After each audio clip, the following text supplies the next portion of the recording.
Здравствуйте, дорогие друзья! Сегодня четверг, 3 августа 2023 года. На канале «Аспекты Башкортостана» стартует очередной выпуск «Аспектов Республики». У микрофона я, ее ведущий Руслан Валиев.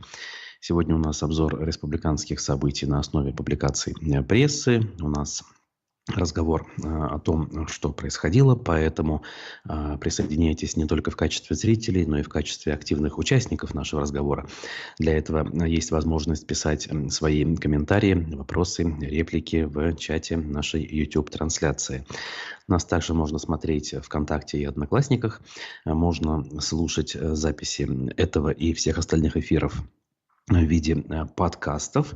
Для этого мы публикуем аудиофайлы на нескольких сразу площадках, таких как Яндекс.Музыка, Apple подкасты, Google подкасты и прочее. То есть способов множество. Поэтому будьте, как говорится, внимательны, будьте активны, про лайки элементарные тоже не забывайте. Поехали! Вчера было 2 августа, день ВДВ, однако же он у нас запомнился не только и не сколько отмечанием этого праздника традиционного с помощью гуляний на улицах людей в тельняшках, беретках с флагами небесно-голубого цвета, но прежде всего инцидентом, связанным с военнослужащим, который угрожал взорвать гранату на так называемом Нагаевском шоссе в Уфе. Об этом писали республиканские и не только СМИ. Очень много, да, пожалуй, все СМИ в виде телеграм-каналов или полноценных изданий, которые освещают события в России вокруг нее без купюр, без цензуры, об этом так или иначе говорили. Не уверен, что об этом было сказано где-то на федеральных каналах, но, в общем, мы здесь не федеральный канал, поэтому давайте эту тему обсудим и восстановим, скажем так, хронологию событий по порядку. Началось с того, что мужчина оказался, соответственно, на шоссе и, угрожая взорвать гранату, скажем так, заблокировал автозаправочную станцию. Движение было перекрыто. Сразу в новостях сообщили о том, что движение будет перекрыто до конца дня. Почему до конца? Почему там не до завтрашнего или там до момента обезвреживания злоумышленника? Об этом история умалчивает. И, соответственно, вот такая новость была. Сейчас вы, кстати, видели небольшой видеофрагмент, который впоследствии был прокомментирован уфимской администрацией с просьбой к журналистам быть внимательнее, поскольку якобы человек, который разгуливал на этих видеокадрах по проезжей части, это вовсе не тот самый злоумышленник, а якобы один из сотрудников коммунальных служб. И он никакого отношения к злоумышленнику не имеет. Имеет ли что опосредованное отношение, что он там занимался охраной правопорядка, так это назовем. Но, однако же, как говорится, ничего страшного в этом нет. В дальнейшем мы увидели еще целый ряд кадров, в частности, когда глава республики Ради Хабиров оказался на месте событий и вступил с ним в переговоры. Давайте по порядку все-таки. Мужчина, оказывается, был добровольцем в зоне специальной военной операции, самовольно покинул воинскую часть, был в итоге задержан и был доставлен, соответственно, в следственные органы Уфы, откуда вчера его планировали свозить на психиатрическую экспертизу, что логично, в общем-то, в большинстве случаев, когда речь идет о том, чтобы человеку предъявить уголовное обвинение. И вот по пути в психоневрологический интернат в Базилевке он сбежал из-под конвоя и устроил эту самую акцию устрашения или как неповиновения. То есть всякие термины здесь можно применять. При этом, когда с ним вступили в переговоры, он тут же потребовал Радия Хабирова, главу республики, и заявил, что пока тут не придет, он не сдастся и требования полицейских, росгвардейцев выполнять не будет. В конце концов, он после переговоров с главой республики Радием Хабировым сдался, как это в тот момент описали различные СМИ. Надо сказать, что зовут мужчину Ильдар, ему 39 лет. И, соответственно, он успел уже какое-то время прослужить в зоне боевых действий в Украине. Значит, глава республики к нему явился, и есть несколько кадров, которые свидетельствуют о том, как он с ним общался. Давайте посмотрим, и дальше я продолжу. Слушай, чтобы ты понимал, мне твоя жизнь просто дорога, потому что ты попал в беду на самом деле, я тебе помочь хочу. Если я положу эту гранату, моя беда закончится, что ли? Твоя беда закончится точно. Но когда ты стоишь с гранатой, это уже угроза, ты должен понимать это. Да, давай сделаем так. Посмотри на меня. Вот смотри, давай еще раз. Отойди туда, вот, положи там, где никто не подойдет. Захочешь, вернешься, заберешь ее. Все уйдут. Мы с тобой вот здесь сядем и поговорим.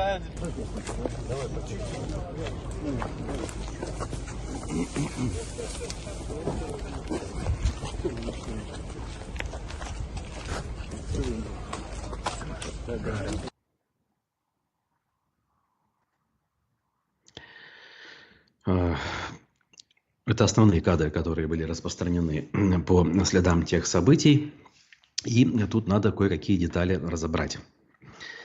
Значит, первое, что стало известно, действительно, глава республики приехал, видно, что он с ним общался, и вроде как после этого мужчина сдался и, соответственно, был передан в руки правоохранителей. Но что же на самом деле произошло там в деталях, вот, например, мне до конца непонятно. Если взять несколько публикаций пруфов, которые в этой истории оказались профессиональными журналистами, сработали очень оперативно и, самое главное, качественно, тут есть несколько деталей. Например, по следам этого происшествия в Росгвардии заявили, что это они обезвредили дезертира с гранатой на шоссе в Уфе. Значит, сообщили они, что переговоры с вооруженным гранатой мужчиной вели двое сотрудников вневедомственной охраны Росгвардии, и они же убедили его сдаться. Важный момент. Обезвредили его, переговорили. Непосредственно сам Ради Фаритович прибыл давно, сказали они при этом. Все было совместно. Мы ни в коем случае не умаляем заслуги главы республики. Более детальный комментарий дадим позже, там сообщили. То есть те наблюдатели, назовем их так, которые решили, что лично Ради Хабиров, придя на место событий, тут же подошел к злоумышленнику, убедил его сдаться, в некотором смысле обезвредил его гранату, и дальше все было решено. Вот в этом смысле, наверное, не все точно. Все-таки изначально мужчина сдал эту самую гранату военнослужащим и сотрудникам Росгвардии. После этого уже Ради Хабиров к нему подошел, присел рядом на парапет и пообщался. Тем более, что на кадрах, что распространены, видно, как сотрудник Росгвардии из руки в руку перебрасывает гранату в тот момент, когда Ради Хабиров сидит рядом с Ильдаром Б. Именно таким образом фамилия мужчины указывается в источниках по первой букве его фамилии. Так или иначе, в любом случае, конечно, надо сказать и отдать должное, что в этом смысле глава республики не испугался. Все-таки мужчина, будь в состоянии более возбужденном, мог бы не дожидаться того, когда с ним закончатся переговоры, а просто-напросто взорвать эту гранату, бросив ее в сторону тех, кто к нему подходит. Например, этого, к счастью, не произошло, все обошлось. Вот. Дальше. Те же самые пруфы пообщались с известным в Уфе юристом, адвокатом Романом Петровым, который рассказал изданию, что накануне он видел этого человека в Уфимском военном следственном отделе Следственного комитета. И рассказал следующее. С ним был сопровождающий в камуфляже. То есть он не передвигался свободно, рассказал Роман Петров. По словам эксперта, мужчина вел себя неадекватно, находился во взвинченном состоянии, весь на шарнирах, дерганный. Как рассказал эксперт, мужчина ждал окончания следственных действий и разговаривал со следователем. По словам Петрова, мужчина сказал, что следователь поступает не по совести, и карма настигнет его. Следователь ответил, что просто выполняет свою работу, и у него нет личной неприязни. Тот ответил следователю. Следователь сказал мужчине: «Я делаю свою работу, у тебя состав есть, у тебя есть уголовное преступление». Мужчина в ответ на эти слова заявил следователю следующее. «Погоди, ты увидишь, завтра все вернется. Я тебя предупредил, я тебе конкретно объясняю, что к тебе все быстро вернется», ответил мужчина. Еще раз напоминаю, это было накануне, позавчера, получается, перед тем, как все эти события развернулись. Дальше, что еще пруфы смогли накопать в этой истории? Они взяли небольшое интервью у брата данного военнослужащего. Так вот, по словам мужчины, от брата никто подобного не ожидал. Тем не менее, он уверен, брат, что у Ильдара была причина сделать это. Значит, по словам собеседника издания, у Ильдара в зоне спецоперации случился конфликт с начальством из-за гуманитарной помощи, который добровольческому батальону отправили с родины. Мы знаем с вами, что эти конвои с помощью отправляются регулярно.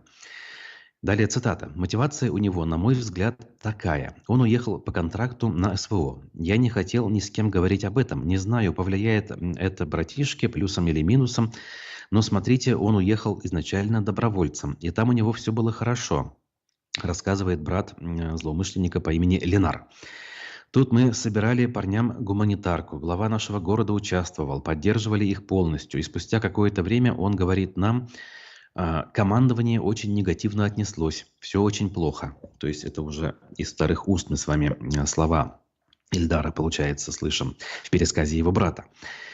Из истории Ленара не совсем ясно, пишут пруфы, что произошло с гуманитарной помощью. То есть что именно произошло, что было не так. Однако ясно, что в результате истории, где она фигурирует, у Ильдара сложились непростые отношения с руководством. Повторяем мы вновь эту мысль. И вот опять цитата из брата. «То есть гуманитарку отправили нашим парням, там с ней что-то случилось, ничего не понятно, но их воинское формирование ничего не получило. После этого начались споры и тому подобное. Братишка рассказывал, когда что-то поступает, все делается неправильно. В общем, он был недоволен руководством. Ему грозились: за то, что ты говоришь много, мы тебя накажем. Обещали отправить на передовую, ты сам себе угол найдешь», говорит его брат. И дальше. Насколько я знаю, его вернули из СВО обратно сюда, в Алкино. Выезжал туда на построение, видимо, сам этот Ленар. Все его начальство было в курсе, что он здесь. Я у него спрашивал: ты что, самовольно покинул часть? Он отвечал: нет. Закончил свою мысль брат Ильдара Ленар. И добавил: не знаю, какие происходят с этим махинации, я не в курсе. При этом несколько слов он озвучил о том, какой у него характер.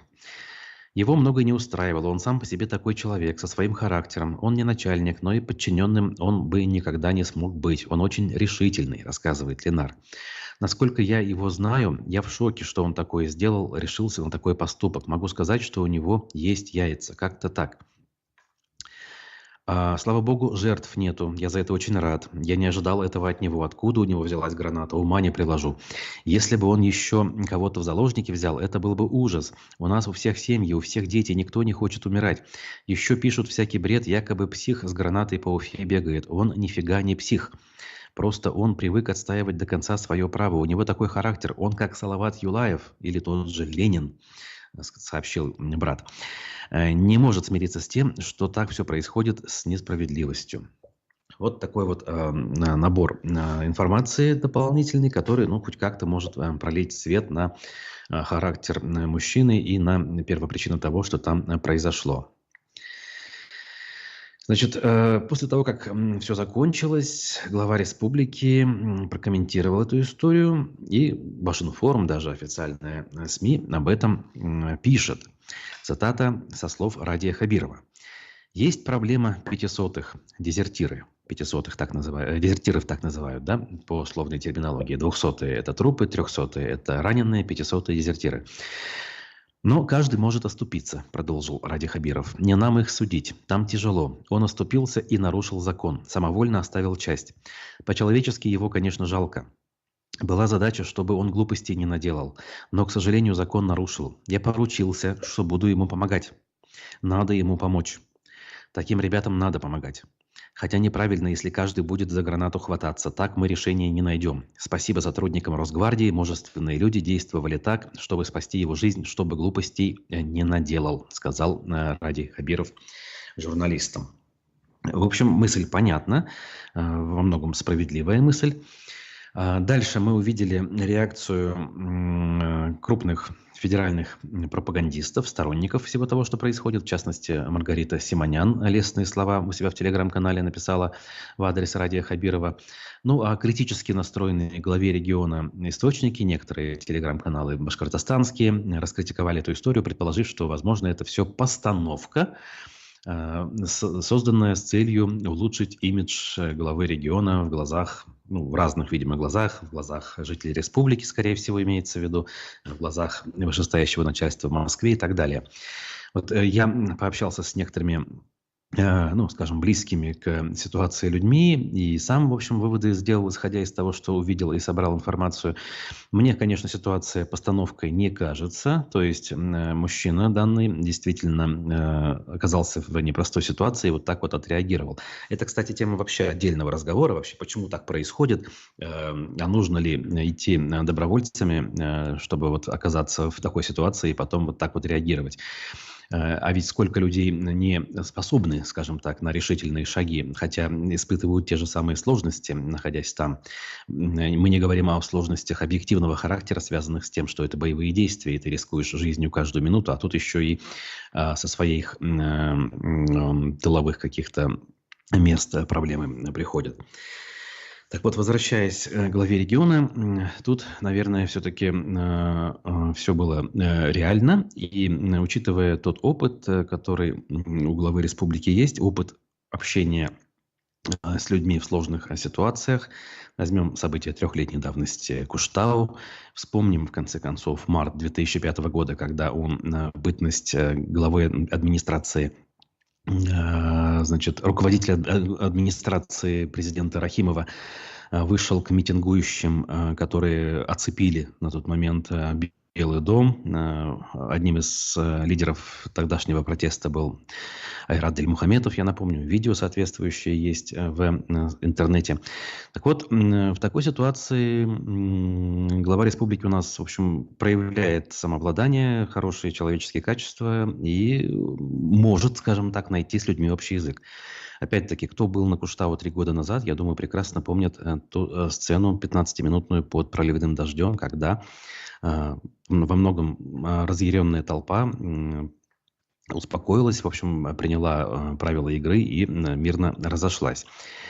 Есть экспертные мнения, которые я видел, что люди пишут таким образом, ну, Ради Хабиров свои лучшие качества проявляет, то есть если где-то есть и сложности, там, в каких-то управленческих вещах, в кадровых каких-то, то вот в этих вопросах у него получается намного лучше находить общий язык с тем или иным человеком в разных жизненных обстоятельствах. Хорошо, что все хорошо закончилось. Никто не пострадал. Теперь остается ждать решения вопроса о судьбе данного товарища. Каким будет наказание? Будет ли оно символическим, будет ли оно суровым? И там есть подводные камни. И в том, и в другом случае. С точки зрения того, как дальше ситуация будет развиваться.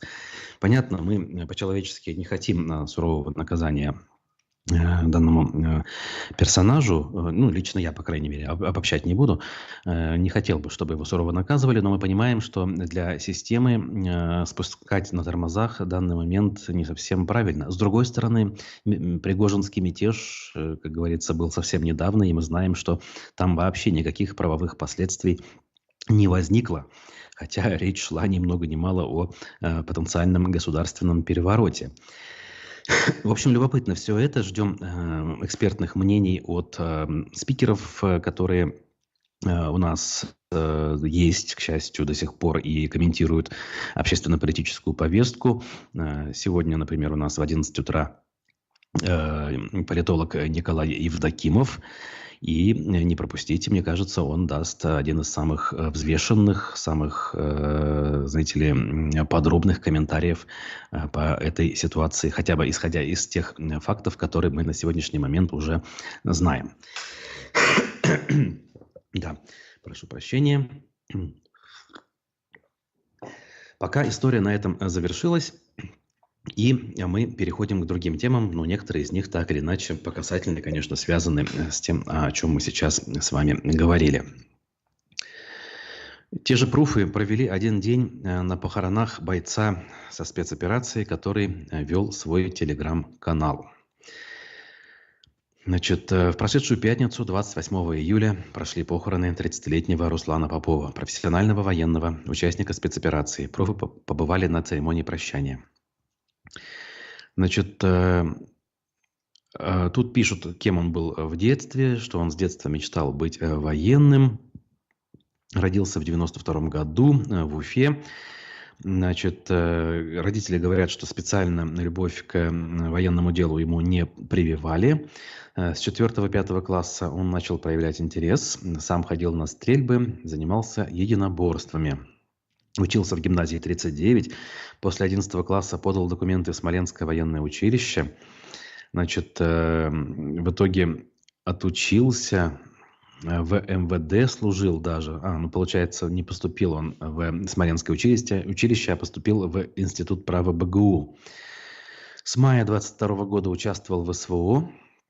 Когда его уговаривали не ходить на спецоперацию, он ответил: это дело чести, даже не обсуждается, я уже все решил, мои братья, ребята, с кем я уже был в горячих точках, там и я поеду, рассказывают родственники. При этом добавляют, что он любил жизнь.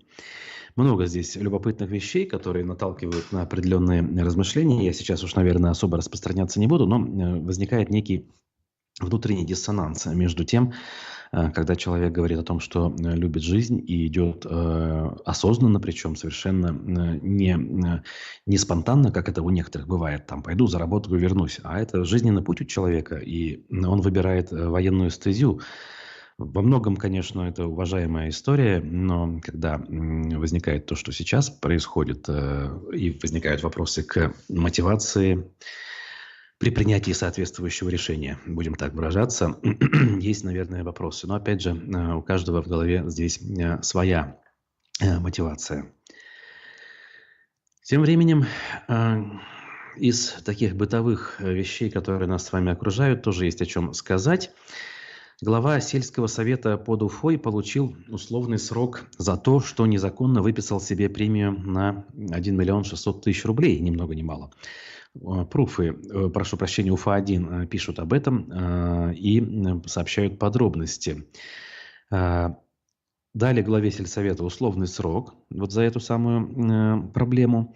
Так вот, оказывается, Радик Самигуллин, глава Топтыковского сельсовета, с января 19 по сентябрь 21 года безосновательно назначал себе материальную помощь. В общем, мы с вами подобные новости часто видим, часто читаем и даже иногда их упоминаем в наших эфирах. Вот сколько лет мы с вами, как говорится, контактируем через радиоприемники или YouTube-трансляции. Я вот эти новости помню, они каждый месяц как минимум возникают. То там, то здесь. Люди наверняка видят о таких сообщениях, но при этом все равно у них руки чешутся, как говорят, и они злоупотребляют этими самыми полномочиями и получают незаконное вознаграждение. И чаще всего это происходит с помощью так называемого трудоустройства мертвых душ на те позиции, которые в штатном расписании имеются. Но эти люди, понятно, не существуют, их нет, и деньги в итоге получает либо один какой-то уполномоченный сотрудник, либо делится эта сумма между несколькими такими сотрудниками. И годами зачастую никто такие нарушения обнаружить не может. Правда, в конце концов, опять-таки, мы же уже выяснили, это становится достоянием общественности. А для начала об этом узнает прокуратура. Не сказать, чтобы это какие-то страшные уж вещи, но все-таки интересно понять психологию и мотивацию, опять-таки, этих людей, которые таким образом себя ведут. Ну а в небезызвестной башкирской содовой компании Уфа-1 также сообщает, массово уволились сотрудники из-за отсутствия премий и написали жалобу. Вот оказывается как. Сотни сотрудников ВСК и компании «Эколь», дочерней фирмы ВСК, которая занимается производством синтетических моющих средств, уволились из-за отсутствия премий за прошлый год. В соцсетях экс-работники компании заявляют, что за 8 месяцев 2023 года они так и не дождались денежного вознаграждения за 2022 год. Сотрудники пожаловались в Гострудинспекцию и прокуратуру. Изданию в БСК объяснили, что массового увольнения на самом деле не было, а зарплату компания выплатила по нормам закона. Премии не получили те, кто ушел в этом году. Премии были по итогам 2022 года. Те, кто работает, получили свою 13-ю зарплату. Не было такого, что в течение этих 2 недель ушли 100 человек. Премия – не обязательная часть зарплаты, пояснили в пресс-службе компании. В Гострудинспекции подтвердили, что все в рамках закона. Условия выплаты премии регламентируются локальными актами работодателя. Трудовым кодексом выплата премий не регулируется. Каждая организация сама определяет свои правила. Ну, в общем, тут все очевидно, ничего нового мы не узнаем. И вот, значит, они тут поясняют, каким образом жалобы они получили, и что люди требовали, и каким образом, и какие выводы, точнее, на этом сделаны. Казалось бы, рядовая ситуация, просто единственное, что цепляет в этом вопросе, то, что от БСК подобных новостей за последние годы не было. То есть мы слышали исключительно об успехах компании, о том, что она получает рекордные прибыли, как минимум, если в прошлый год взять.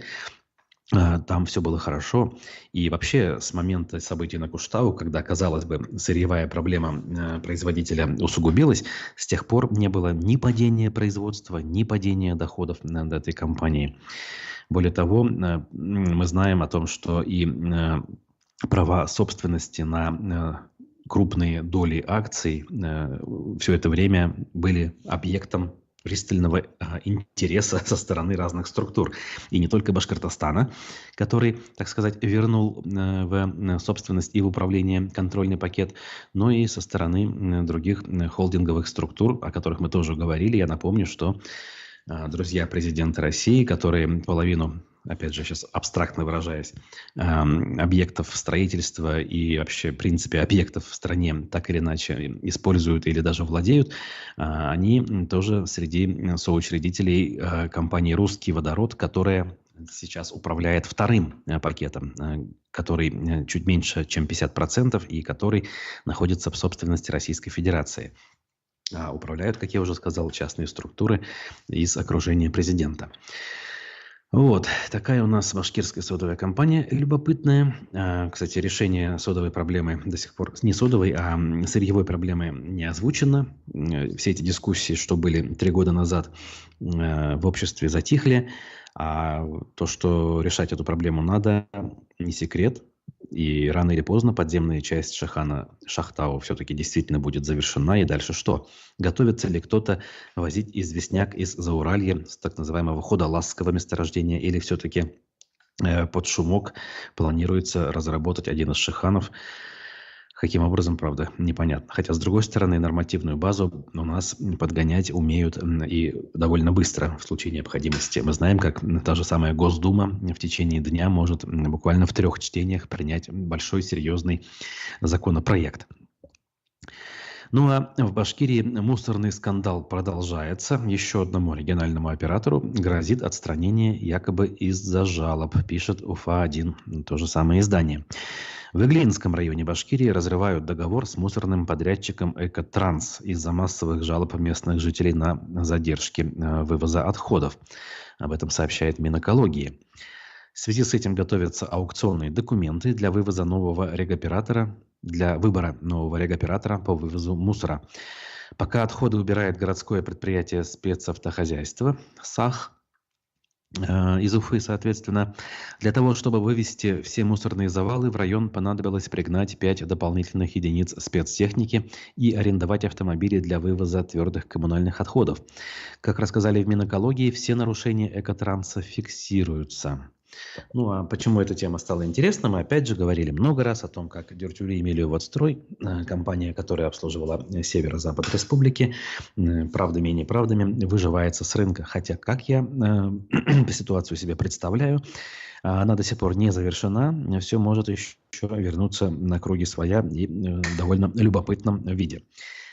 Вот. Ну, обо всем, как говорится, по порядку. Ждем информации от, собственно, Дюртюли Мелиоводстроя. Значит, медиакурсеть небольшое расследование попытались провести о том, как обстоят дела и что происходит в Башкирии после нашествия шелкопряда. Значит, действительно ли листва начала вновь появляться на деревьях и вернулись ли они к своему прежнему виду, как того обещали чиновники? И так ли уж болезненно для жителей Башкирии нашествие шелкопряда? Задаются они вопросами. И напоминают, что шелкопряд этим летом успешно оккупировал Тишминский, Кармаскалинский районы и подобрался к Уфимскому. Очевидцы опубликовали много кадров наполовину съеденных или полностью объеденных деревьев в социальных сетях. То есть все-таки не деревьев, а речь о том, что листовой покров объедался, но никак не сами деревья, друзья мои. Уже после в небольших количествах гусениц начали замечать в парках Уфы. Между тем, от высокопоставленных чиновников Минлесхоза 4 года звучали заверения в том, что двукратное и полное объедание листвы не приведет к гибели деревьев. А короткий жизненный цикл гусениц шелкопряда говорит о том, что на деревьях проклюнется вторичная листва. Отметим, что звучали эти слова и в начале текущего лета. МКСЭД решил проверить, как обстоят дела в лесных массивах по окончанию 2-го месяца лета, действительно ли листва начала вновь появляться на деревьях и вернулись ли они к своему прежнему виду. Значит, отъезжать от Уфы далеко не стали, так как первые объеденные деревья попались еще вдоль трассы на подъезде к аэропорту. Обращая внимание только на наполовину голые кроны деревьев, создается четкое ощущение, что за окном ранняя весна, когда листва еще не успела проклюнуться. Справедливости ради отметим, что вдоль трассы все же заметны зеленые деревья, которые из последних сил пустили вторичную листву. Важно напомнить, что следующим летом Уфа отметит свой юбилей, и по этой дороге в город из аэропорта будут заезжать гости столицы. Фотографии тут привели. Действительно видно, что часть деревьев проявляют какие-то признаки жизни. Вот. Но поговорили с местными жителями, говорят, что проблемы у тех, кто занимался и продолжает все-таки пытаться заниматься пчеловодством, поскольку пострадали в том числе и медоносы. Вот. И, к счастью, тут журналисты взяли комментарии некоторых экспертов. Более-менее ситуация выглядит оптимистичной, но не такой ужасной, как кажется кому-то на первый взгляд. Назовем это так. И еще одна публикация, на которую я хочу обратить внимание, это статистика, которая независимыми журналистами ведется, и старается быть наиболее объективной, поскольку официальных данных никто не дает. Я имею в виду это общее количество людей, которые гибнут в зоне спецоперации с самого ее начала. Что любопытно, так вот, по данным независимых изданий, как минимум 128 мобилизованных только из Башкортостана погибли на так называемой СВО. Всего погибших из Башкортостана более 820 человек. Опять-таки, это речь о тех, о ком официально было сообщено чиновниками местными, либо какими-то республиканскими деятелями, вроде депутатов, которые часто бывают на похоронах, публикуют некрологи, фотографии о том, как эти самые церемонии прощания происходили. То есть данные можно считать достоверными. Вот единственное, почему никто не ведет общий учет официально, да, и никто не озвучивает. Это происходит как на высшем уровне со стороны Минобороны, так и на региональном. Казалось бы, это очевидная вещь. С другой стороны, также очевидно, что никто не хочет наводить, смуту, и эти цифры озвучивать, но раз есть погибшие, раз о них ежедневно практически мы узнаем, значит, есть какое-то общее количество. Возникает вопрос. Тут много статданных, они по всему Поволжью приводятся, и видно, что республика в этом смысле один из лидеров этого печального рейтинга, что, конечно, объяснимо, с одной стороны, самая населенная республика, во-первых, да и, в принципе, субъект федерации в Поволжье – это именно Башкортостан. Плюс активность нашего региона по вербовке, так сказать, и добровольному привлечению военнослужащих тоже сыграли свою роль в этом печальном, скажем так, показателе. Вот такая вот у нас картина на сегодняшнее утро, друзья. Я должен еще раз напомнить о том, что У нас совсем скоро, буквально через 25 минут уже политолог Николай Евдокимов в программе «Аспекты мнений». И ждите от него куда более развернутый, выверенный и, на мой взгляд, профессиональный комментарий о тех событиях, которые происходят. Прежде всего, конечно, о событиях вчерашнего дня в нашей с вами любимой столице. Увидимся с вами в ближайшее время. Текущие новости не забывайте отслеживать в нашем телеграм-канале, а также на сайте. Подписывайтесь, кто этого еще не сделал, а кто не поставил лайки под трансляцией, также это сделайте. Я вас благодарю. До новых встреч.